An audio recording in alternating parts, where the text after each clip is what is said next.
Life में अगर तुम्हें भी कुछ करना है तो दिखावटी नहीं, कीमती बनो। क्योंकि कीमती लोगों के ऊपर हमेशा लोगों का ट्रस्ट होता है, उन्हें विश्वास होता है कि जो वे व्यक्ति कर सकता है इसके अलावा दूसरा कोई भी व्यक्ति नहीं कर सकता। इसलिए हमेशा याद रखना, कभी भी दिखावटी नहीं, कीमती बनना चाहिए। क्योंकि जब तक आपकी कीमत होगी तब तक लोग आपकी इज्जत करेंगे। लोगों की नज़रों में आप हमेशा पहले स्थान पर रहोगे।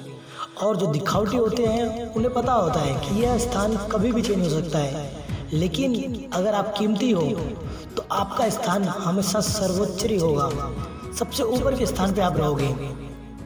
क्योंकि जो दिखावटी होता है वह समय या मौसम के अनुसार बदल जाता है, लेकिन जो कीमती होता है ना, उन्हें पता होता है कि कोई भी मौसम हो या कोई भी प्रॉब्लम हो, कोई भी कठिनाई हो, ये बंदा हमारे लिए पहले स्थान पर ही रहेगा।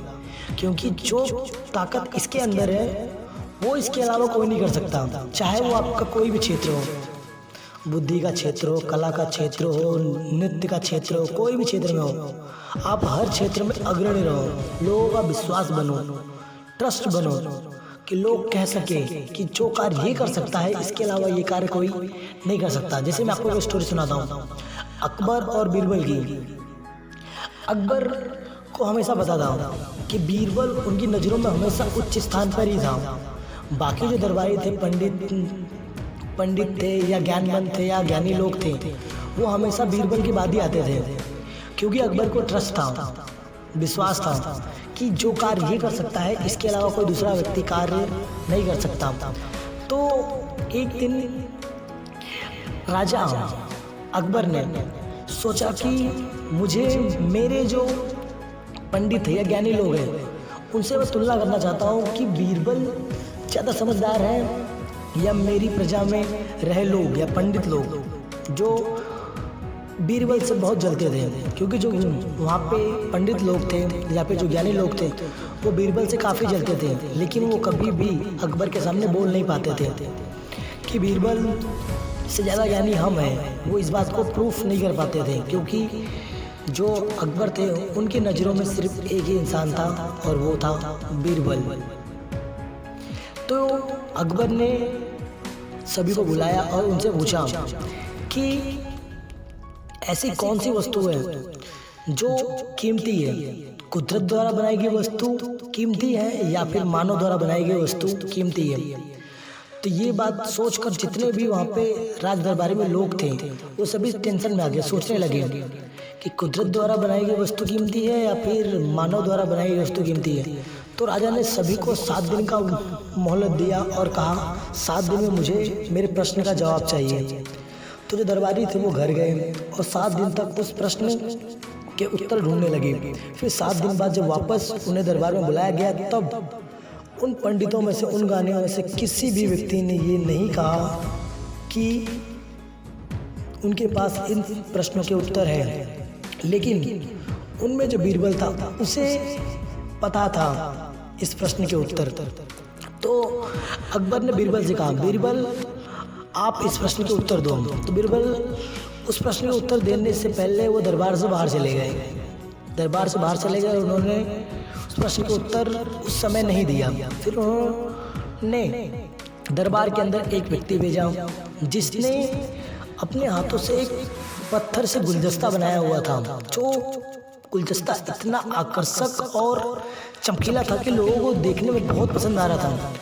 तो जो अकबर के सामने वो पत्थर भेजा गया गुलदस्ते को बनाकर, जो इतना चमकीला और आकर्षक था कि अकबर को बहुत पसंद आया। उन्होंने कहा कि इस आदमी को 1000 स्वर्ण मुद्राएं दी जाए और जो ये चमकीला पत्थर है इसे हमारे खजानों में रखा जाए। फिर थोड़ी देर बाद जब वो व्यक्ति चला गया, फिर बीरबल ने दूसरे व्यक्ति को राज दरबार में भेजा और दूसरा व्यक्ति भी गुलदस्ता लाया था, लेकिन वह फूलों का गुलदस्ता था। फिर राजा अकबर ने फूलों गुलदस्तों को देखा। फिर उस आदमी को कहा कि इस व्यक्ति को 100 चांदी की मुद्राएं दी जाए, 100 चांदी की मुद्राएं दी जाए। फिर वो व्यक्ति चला गया। फिर थोड़ी देर बाद जब दोनों व्यक्ति चले गए अपनी रकम लेकर, उसके थोड़ी देर बाद बीरबल राज दरबार में आते हैं और जो अकबर होते हैं वो बीरबल की बात से बहुत रुष्ट होते हैं या फिर क्रोधित होते हैं। वो कहते हैं कि तुमने मेरे सवाल का जवाब दिए बिना ही राज दरबार से बाहर कैसे चले गए। फिर बीरबल ने कहा, जहाँपना, जो दो व्यक्ति बाहर से अंदर आए थे उन्हें मैंने ही भेजा था। अब मैं आपसे सवाल पूछना चाहता हूँ कि आपने एक व्यक्ति को 1000 स्वर्ण मुद्राएं दी और एक व्यक्ति को सिर्फ 100 चांदी की मुद्राएं दी, इतना भेदभाव क्यों? तो राजा ने कहा कि जो पत्थर की चमकीली मुद्राएं थी, जो पत्थर की बनाई हुई गुलदस्ता था, वो मुझे देखने बहुत अच्छा लगा या आकर्षक लगा, इसलिए मैंने उसे 1000 मुद्राएं दी। और जो फूल का था वो तो 2 दिन में मुरझा जाता हूँ, इसलिए मैंने उसे सिर्फ 100 चांदी की मुद्राएं दी। तो फिर बीरबल ने भी मुस्कुराते हुए कहा, हुजूर, आपके जवाब का आंसर तो आपने खुद दे दिया। आपने जो सवाल पूछा था हमसे उसका आंसर तो आपने खुद ही बता दिया कि मानव द्वारा निर्मित जो चीज़ें होती हैं वो ज़्यादा कीमती होती हैं और जो प्रकृति द्वारा जो कीमती बनाई गई है वो कम कीमती होती है। इस बात पर अकबर अंदर ही अंदर काफ़ी मुस्कुराए और उन्हें उनके सवालों का जवाब मिल गया था। तो इसी तरीके से आप भी लोगों के प्रति अपना जो जगह है वो पहले स्थान पे रखो, क्योंकि हर व्यक्ति को ऐसा लगे कि जो कार्य ये व्यक्ति कर सकता है इसके अलावा दूसरा कोई व्यक्ति नहीं कर सकता।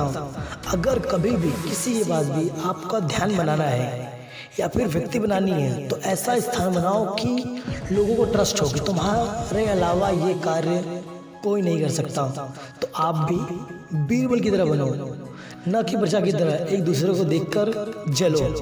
आई होप आपको मेरी ये स्टोरी पसंद आई होगी। तो लाइक और कमेंट जरूर कर दें।